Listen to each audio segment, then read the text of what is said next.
Hello, I'm Julian Crocker, the County Superintendent of Schools for San Luis Obispo County, and welcome to this edition of our County Schools Update.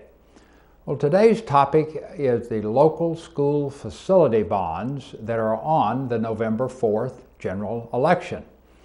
So a bit of context first. There are 3 local election bond measures for school facilities on the upcoming general election on November the 4th. But before we talk about that, I wanted to talk a bit about just what a school bond is. Basically, an education or school bond measure is a request from a school district or a community college district to borrow money in order to address facility, you can read that buildings, and large equipment needs for the district.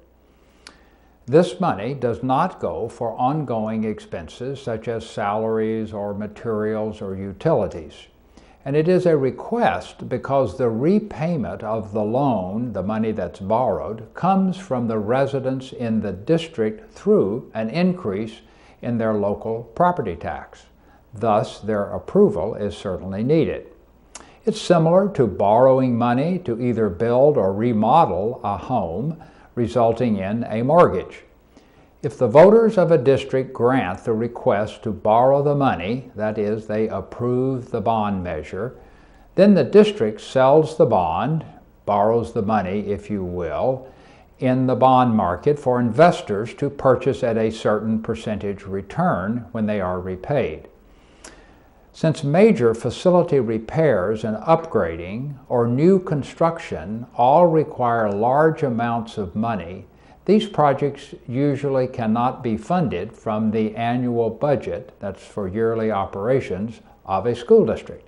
And thus, there is a need to borrow money by way of voter-approved bonds.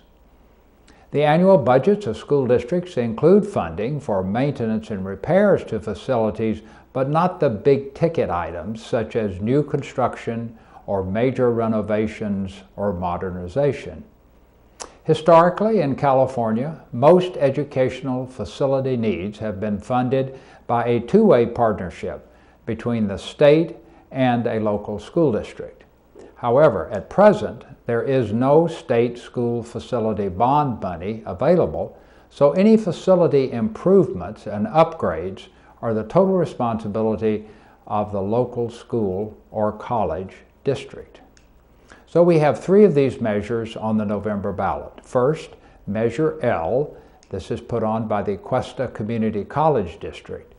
The amount of this bond request is $275 million, and that's about $19 per $100,000 of assessed valuation on property.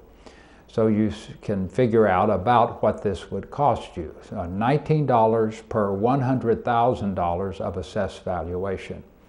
If approved, the money will replace current, very old, temporary, read portable, classrooms with permanent classrooms, repairs and upgrades to large capital expenditure items such as roofs, heating, air conditioning systems, and electrical systems at both the San Luis Obispo campus and our North County campus. Also included are major upgrades to the instructional technology system at the college in order to ensure that our Cuesta College students are trained with the up-to-date technology needed for jobs in agriculture, nursing, law enforcement, construction, and automotive technology. So that's Measure L. The second one is Measure D, and this is put on the ballot by the San Luis Coastal Unified School District. This district includes the city of San Luis Obispo, Morro Bay, and Los Osos.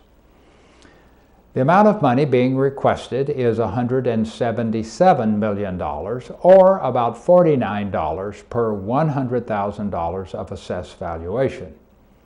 If approved, the money will be used according to a recently developed master plan by the district that gives first priority to the 2 comprehensive high schools in the district, Morro Bay High School and San Luis Obispo High School. These needs include a new student support center for counseling, attendance, and administration, which will open up space for a new library, computer lab, and classroom. Also, upgrades are planned for shops, classrooms, and art and music areas, as well as restrooms and locker rooms at both high schools. Also, most of the elementary schools are scheduled to receive renovations and modernization of classrooms and infrastructure such as technology, electrical service, and building security. And finally, the Atascadero Unified School District is putting Measure B14 on the ballot in November.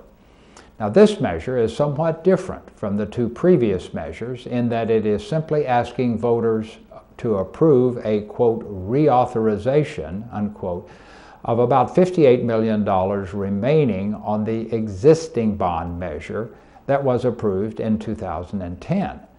This measure asks voters in Atascadero to approve an increase in the tax rate from $60 per $100,000 assessed valuation to about $107 per $100,000 assessed valuation. That was originally approved in order to access or borrow already approved money sooner in order to complete projects now at less expensive cost rather than wait another 15 or 20 years if the old tax rate stayed in place and the buildings and facility improvements would be more expensive. This is needed since the assessed valuation of property in the school district has not increased as expected, so the amount of money required will be much later in coming unless this is approved. An increased tax rate will allow already approved projects to be funded as originally planned and, as I said, at less cost than in the future. So, in summary, the three local educational facility bond measures all address major repairs or renovations to existing facilities and, in some cases, the construction of new facilities. Also, all three measures address the need to provide an infrastructure for technology. And again, since there is no funding from the state for school facilities at this time, local districts need to ask local citizens to fund these facility needs. You should contact either Cuesta College or San Luis Coastal Unified School District or the Atascadero Unified School District for more detailed information. Thank you.